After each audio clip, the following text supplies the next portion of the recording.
En la unidad de cuidado intensivo, aspectos generales, en el video anterior revisamos la historia. En este vamos a tratar de abordar cuáles son los criterios de la unidad de cuidado intensivo y cuál es su estructura general. Generalmente los pacientes que ingresan a cuidado intensivo deben ser o no deben ser o estar demasiado bien como para beneficiarse o estar demasiado enfermo como para beneficiarse. Entonces, generalmente los pacientes deben cumplir estas dos condiciones.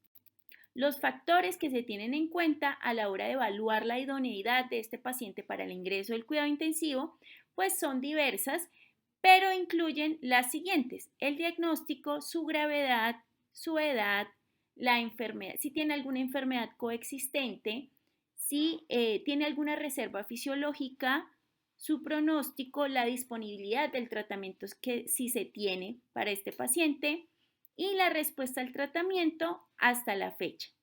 Si ha sufrido un paro cardiorrespiratorio o si qué se espera sobre la calidad de vida de este y por supuesto los deseos del paciente, es decir, si este quiere o no ser tratado en una unidad de cuidado intensivo. ¿Cuáles son los modelos de admisión para poder ingresar un paciente a cuidado intensivo? Básicamente son 4 o casi 5. Y depende de cada unidad de cuidado intensivo cuál va a adoptar, es decir, puede adoptar diversos.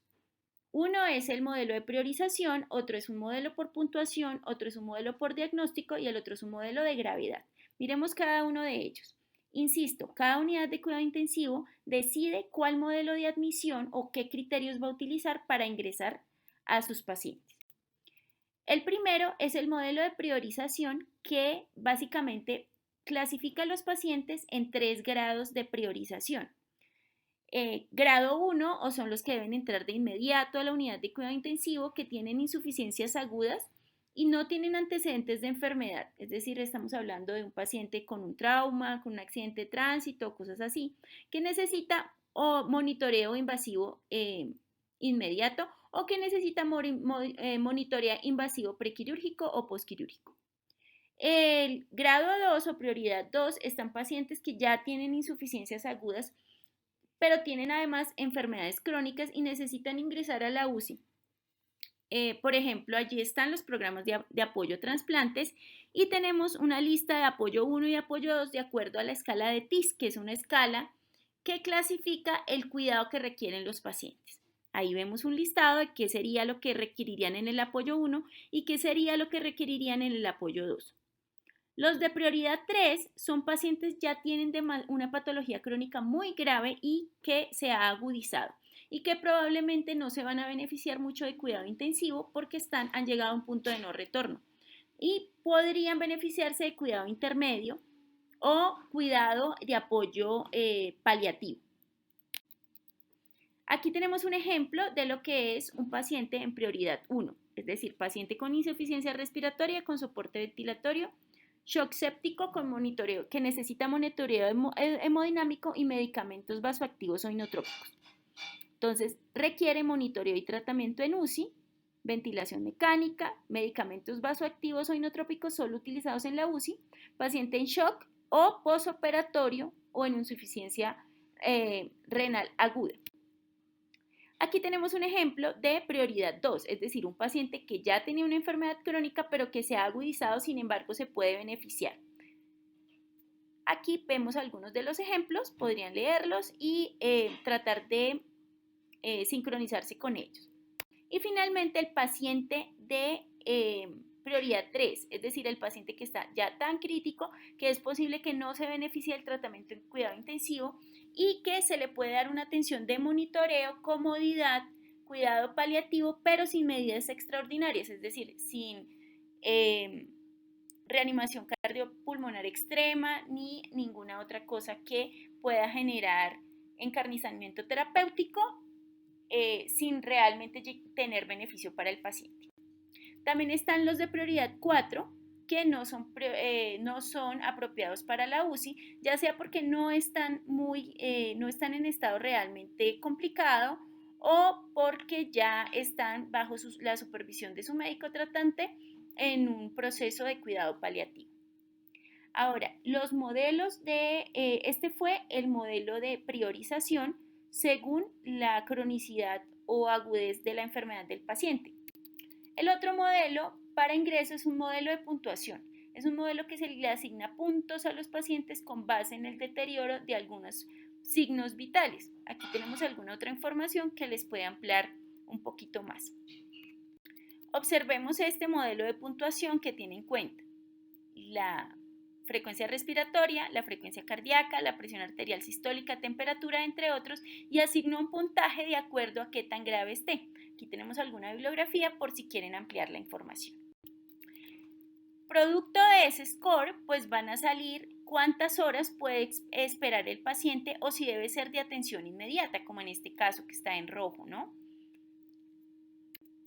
Hay otros modelos, por ejemplo el modelo basado en diagnósticos, que depende del diagnóstico del paciente, asimismo se ingresa o no se ingresa a la UCI. Cada hospital, como digo, puede escoger personalizar su listado de diagnósticos, por ejemplo, o su modelo de ingreso. Entonces, en este caso, el modelo basado en diagnósticos divide los diagnósticos en el sistema circulatorio, respiratorio, neurológico, intoxicaciones quirúrgicos, entre otros o misceláneos. Dentro de los del sistema cardiovascular tenemos este listado que es pues que se puede aumentar o disminuir de acuerdo al tipo de pacientes que ingresen a la clínica u hospital donde se va a hacer la lista de criterios. El sistema respiratorio, aquí tenemos otra lista, por ejemplo, insuficiencia respiratoria aguda que requiere soporte ventilatorio, como el caso de la neumonía viral, entre otras, ahí las tenemos. Desórdenes neurológicos, podríamos decir que aquí incluye injuria cerebral aguda o evento cerebrovascular o incluso trauma cráneoencefálico. Sobredosis por drogas o sobredosis tóxicas, entonces intoxicación por organofosforado sería una de las más comunes y aquí tenemos pues algunas otras. Desórdenes gastrointestinales, falla hepática, pancreatitis aguda, entre otras. Y por supuesto alteraciones del sistema endocrino. Entonces aquí podemos incluir, digamos, la tormenta tiroidea, que es una de las condiciones más graves, o hipercalemias severas o hipocalemias severas, entre otras. Los misceláneos pues ya no son enfermedades como tal, sino que son síndromes o grupos de enfermedades como shock séptico, personas que requieran monitoreo hemodinámico, personas que estén en posoperatorio de algún tipo de trasplante, entre otras como vemos allí. Otro modelo para ingresar a la UCI, es decir, hemos visto el modelo de priorización, el modelo de diagnóstico y ahora está el modelo de gravedad. ¿De gravedad de quién? De los pacientes, y se basa en diferentes escalas que usamos en cuidado intensivo y que es una herramienta realmente útil para clasificar los pacientes. Aquí tenemos algún listado de las escalas que podemos utilizar. La más común es la escala Apache 2 y también la escala SAPS. Pero si el paciente pues tiene, por ejemplo, sepsis, es útil también utilizar otras escalas propias del diagnóstico como la SOFA. Aquí tenemos la primera, que es la escala Apache 2, que es muy común en el ingreso a UCI y se calcula en las primeras 24 horas de ingreso y es el acrónimo de, digamos, evaluación aguda y crónica de la fisiología del paciente. Se obtiene una puntuación y se correlaciona con la predicción de mortalidad. Aquí tenemos la escala que, como verán, evalúa la temperatura, la frecuencia cardíaca, presión arterial media, si requiere o no requiere más del 50% de FiO2, los electrolitos, algunas otras sustancias bioquímicas, hematocritos, leucocitos, entre otras. Y le da un puntaje al paciente para poder evaluar su posible mortalidad. Entonces, como vemos, allí tenemos pacientes con mayor de 34 puntos, pacientes quirúrgicos 88%, no quirúrgicos 80%.